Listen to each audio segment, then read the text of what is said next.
Ya, dengan para narasumber di studio kami lanjutkan bicara mengenai Perpu yang mengatur ormas yang memperbaharui atau mencoba untuk mengatasi kelemahan-kelemahan dari aturan yang lama. Bergabung di line telepon saya menyapa dulu Johan Budi, juru bicara kepresidenan. Mas Johan, selamat pagi. Selamat pagi, Bayu. Ya, terima kasih sudah bergabung melalui line telepon. Tadi kita sedang membahas bahwa Perpu ini, Mas Yudi mungkin ingin menambahkan apa yang dikatakan Profesor Juanda sebelum kita break. Ya. Bagaimana dari persepsi Presiden kan seperti itu. Ya. Dari Anda yang juga bekerja untuk Presiden, persepsinya sama nggak dengan yang Profesor Juanda katakan? Iya, pertama Perpu ini seolah-olah dipersepsikan menyasar ormas-ormas keagamaan. Ya. Tapi sebenarnya justru Perpu ini menyelamatkan kecenderungan barangkali yang ingin mengalamatkan Perpu ini hanya kepada ormas keagamaan. Karena kelemahan terbesar dari Undang-Undang Ormasan ini justru membatasi pengertian anti Pancasila itu hanya dalam kategori yang kaitannya dengan sila pertama. Yaitu dalam hal itu adalah ateisme. Ya. Padahal Pancasila itu kan 5 sila. Mestinya ormas-ormas yang berpotensi bertentangan dengan Pancasila pun tidak harus yang berkaitan dengan sisi ketuhanan ini. Sila kedua, sila ketiga, sila keempat, sila kelima itu mengandung potensi untuk melakukan anti Pancasila. Justru dengan Perpu ini diselamatkan. Jadi kemungkinan hanya asosiasi lawan Pancasila itu hanya yang berkaitan dengan aspek-aspek keagamaan bisa dicakup kepada dimensi yang lebih luas. Ya.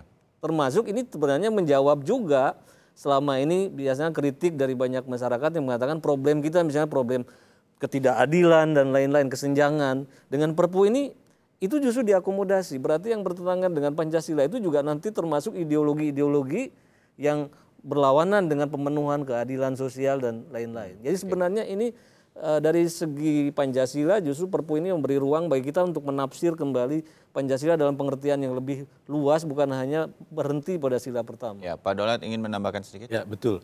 Tadi Prof. Juanda mengatakan apa sih yang spesifik begitu ya dari Perpu ini. Saya menambahkan juga seperti yang disampaikan narasumber sebelumnya bahwa salah satu hal yang spesifik daripada Perpu ini adalah definisi yang terbatas. Waktu ormas mengatur tentang definisi tentang ajaran yang bertentangan dengan mengingatkan Pancasila. pemirsa dan Mas Johan Budi, jadi Profesor mengatakan apa sih yang definitif berbeda dari yang lalu dengan yang sekarang ini ya? Ya, betul. Oke, jadi definisi ormasnya itu lebih jelas di sini.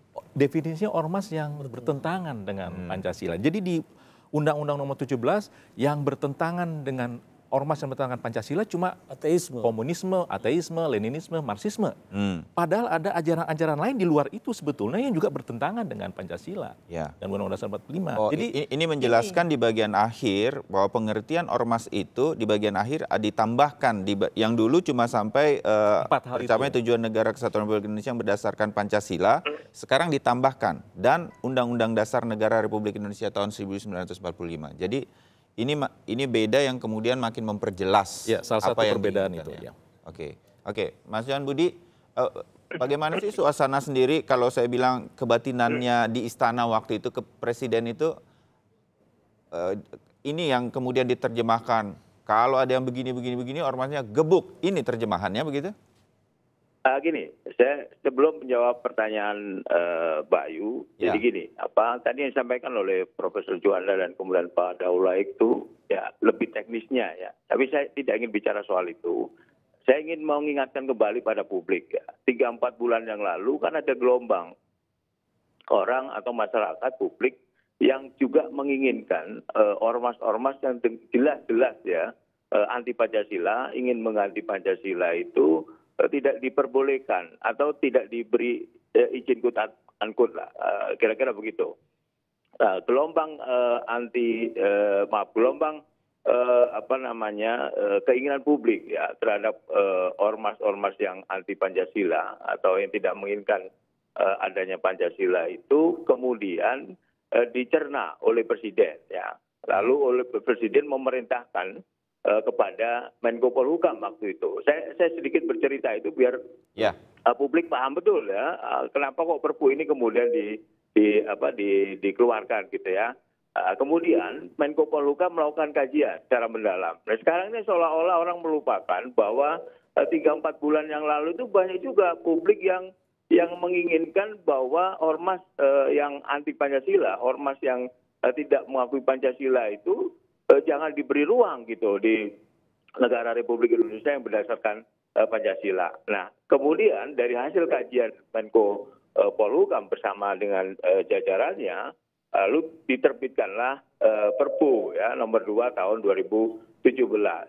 Apa isi Perpu itu tadi sudah dijelaskan oleh Pak Juanda maupun Pak Daula ya, bahwa ini sebenarnya kan untuk menggantikan Undang-Undang nomor 17 tahun 2013 yang tidak memberi ruang mengakomodir adanya payung hukum terhadap ormas-ormas yang anti Pancasila ya, tidak menginginkan Pancasila. Kemudian diterbitkanlah Perpu nomor 2 tahun 2017. Nah, kemudian kan berkembang ya, bahkan terlalu jauh menurut saya sebagian pihak yang kemudian menuduh ya, Presiden Jokowi atau pemerintah menjadi Islamofobia, menjadi anti ormas Islam. Ini kan melenceng jauh dengan apa yang sesungguhnya terjadi di ranah publik ya. Saya tidak bicara detail isinya. Kemudian kalau yang tidak setuju dengan Perpu itu kan ada mekanismenya juga, ya kan? Itu kan juga diakomodir juga. Silakan saja men-challenge ya, apakah Perpu ini tadi perdebatannya, apakah Perpu ini memenuhi syarat diterbitkannya atau tidak gitu ya. Sedikit menambahkan kalau dari sisi kewenangan presiden ya, kalau kita mengacu pada pasal 22 ayat 1 Undang-Undang Dasar 45, presiden kan memang punya kewenangan ya untuk menerbitkan peraturan pemerintah pengganti undang-undang.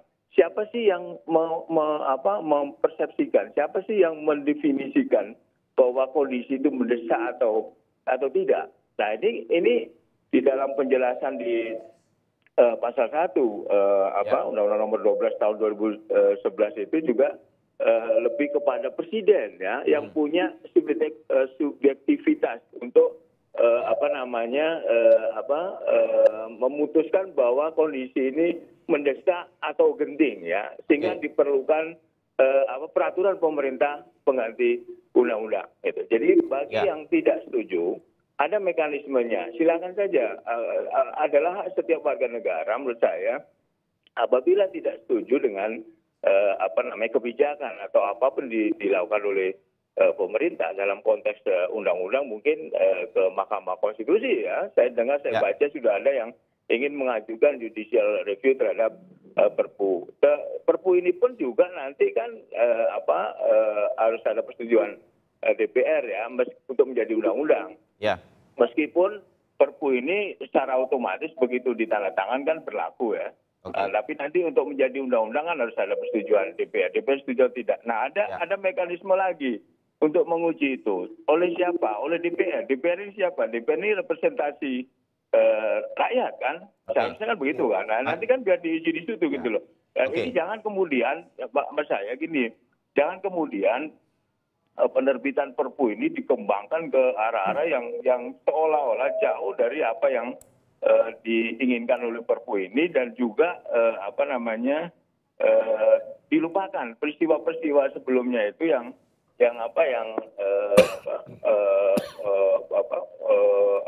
keinginan publik ya, bahwa ormas anti Pancasila itu kan memang tidak boleh ada di negara Republik Indonesia yang berlandaskan Pancasila gitu, Bayu ya. Sekarang sekarang presiden kalau Anda menanyakan suasana kebatinan, ya itu tadi presiden mempersilahkan kalau ada yang tidak setuju terhadap Perpu, gunakan mekanisme hukum ya. Satu Mas Johan, satu yang saya ingin tahu, satu yang kalau boleh saya ingin tahu juga, Perpu ini kan membuat pemerintah melalui Kementerian Hukum dan HAM bisa langsung membubarkan. Presiden sadar itu dan tahu bahwa ini bisa saja kemudian menimbulkan kontra begitu.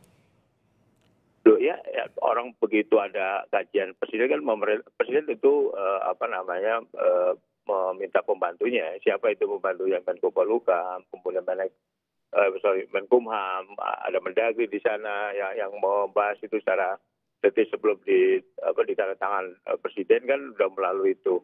Konsekuensi apa yang ada setelah diterbitkan Perpu itu tentu presiden sudah memperoleh laporan dari pembantunya ya, dalam hal ini adalah Menko Polhukam, Menkumham, kemudian Mendagri, yang setelah diterbitkan Perpu ini kan kemudian memunculkan juga pro dan kontra ya di publik. Maksud saya pro dan kontra itu biasa, setiap kebijakan itu ada yang pro, ada yang kontra ya. Nah, pro dan kontra ini jangan dikembangkan kepada hal-hal yang di luar substansi dari Perpu itu sendiri gitu ya. Yang kemudian menuduh pemerintah Islamofobia, ingin membubarkan ormas Islam, itu kan jauh dari api dari panggangnya gitu ya. Pakailah mekanisme hukumnya gitu. Oke, terakhir dari Anda Mas Johan pagi ini, jadi persepsi presiden adalah mengeluarkan Perpu ini karena ada hal-hal yang dianggap atau ormas-ormas tanpa kemudian ormas itu apa, bukan ormas Islam pada khususnya begitu, ada yang mengganggu NKRI begitu ya? Sudah berkali-kali disampaikan oleh presiden ya di dalam wawancara dengan teman-teman media bahwa yang soal urusan Pancasila itu adalah urusan yang harga mati ya, itu dia tidak bicara soal 1-2 ormas, dia bicara pada keseluruhan ya. Tidak boleh menurut presiden ormas ataupun itu bisa hidup berkembang di negara Republik Indonesia yang berdasarkan Pancasila gitu. Dan itu ada Prof Yudi Latif ya, mungkin bisa menambahkan itu. Ya, baik. Mas Johan Budi, terima kasih sudah bergabung bersama kami di pagi hari ini. Nah, saya ingin tanggapan sedikit saja berkaitan dengan ini nanti dari Mas Yudi dan juga Profesor Juanda. Tapi sebelumnya masyarakat atau ada yang berpendapat ini siapa yang mengawasi? Masih khawatir ini akan dijadikan semacam kesewenang-wenangan nanti oleh pemerintah. Karena persepsinya betul-betul dari presiden dalam hal ini atau pemerintah. Pak Daulat? Ya, sebenarnya nggak usah khawatir lah ya. Nggak perlu khawatir. Nggak perlu. Yang kita lihat dan merupakan sebenarnya kewajiban kita bersama adalah menghadapi suatu ormas yang jelas-jelas ingin mengganti ideologi atau bertentangan. Itu paling tidak ukurannya itu dulu ya? Iya, itu aja dulu. Itu sederhana sih sebenarnya sebetulnya. Jadi ormas-ormas yang lain yang tidak bertentangan ya tetap silakan jalan aja. Jadi pengawasan kami sekali lagi seperti yang kami bilang selalu berdasarkan surat edaran tersebut selalu ada komunikasi dengan kantor wilayah di seluruh Indonesia terkait dengan ormas-ormas tersebut. Ya, Mas Yudi, singkat juga dari Anda, walaupun Anda bekerja untuk presiden, apa yang kemudian harus diperhatikan agar ini tidak salah langkah dan persis ke tujuan yang diinginkan? Ya, pertama tentu ya bahwa presiden punya kewajibannya sendiri untuk menyelamatkan bangsa ini, dan menurut persepsi presiden di dalam situasi seperti ini harus dikeluarkan Perpu.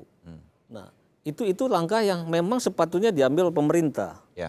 Jadi di Amerika itu ada yang disebut dengan Washington Mistake. Pernah Presiden Washington menyurati Kongres untuk meminta persetujuan atas suatu kebijakan, tapi tidak dibales. Washington sadar eksekutif itu harus mengambil langkah apa yang menurut persepsinya penting menyelamatkan bangsa.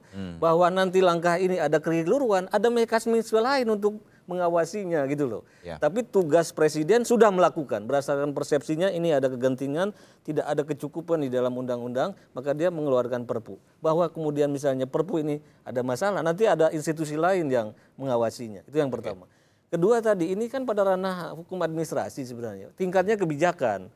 Artinya kebijakan ini kalau semacam pembuktian terbalik lah, semacam pembuktian terbalik. Kalau ormas yang dianggap sudah dibubarkan ini merasa kemudian tidak seperti yang dibayangkan pemerintah, ada mekanismenya yaitu petun, ada ke Mahkamah Konstitusi dan lain. Jadi ini tidak akan masuk ke ranah pelanggaran HAM dan lain-lain. Ini ranah kebijakan yang bisa digugat di petun dan lain-lain. Ya, terakhir dari Profesor Juanda singkat. Langkah-langkah dari pemerintah ini sudah benar dan masyarakat juga tidak perlu khawatir?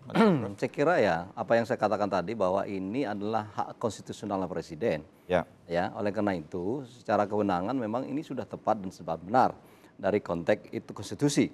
Tetapi saya ingatkan juga dalam kerangka mengelola pemerintahan ini tentu Perpu ini dibuat jangan sampai ada kesan dari pelanggaran HAM dan pelanggaran konstitusi dalam arti prinsip negara hukum. Oleh karena itu, apa yang dikemukakan di dalam Perpu itu adalah mencabut pasal-pasal itu. Saya kira inilah kewenangan dari pembantu-pembantu presiden untuk menjelaskan ini tidak melanggar konstitusi, ini tidak melanggar prinsip negara hukum.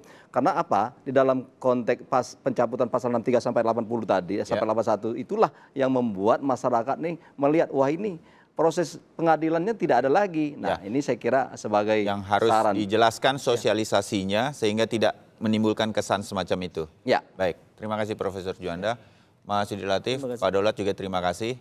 Dan itulah pembincangan kami mengenai Perpu yang mengatur ormas di negara kita yang dikeluarkan pemerintah pada tanggal 10 Juli lalu.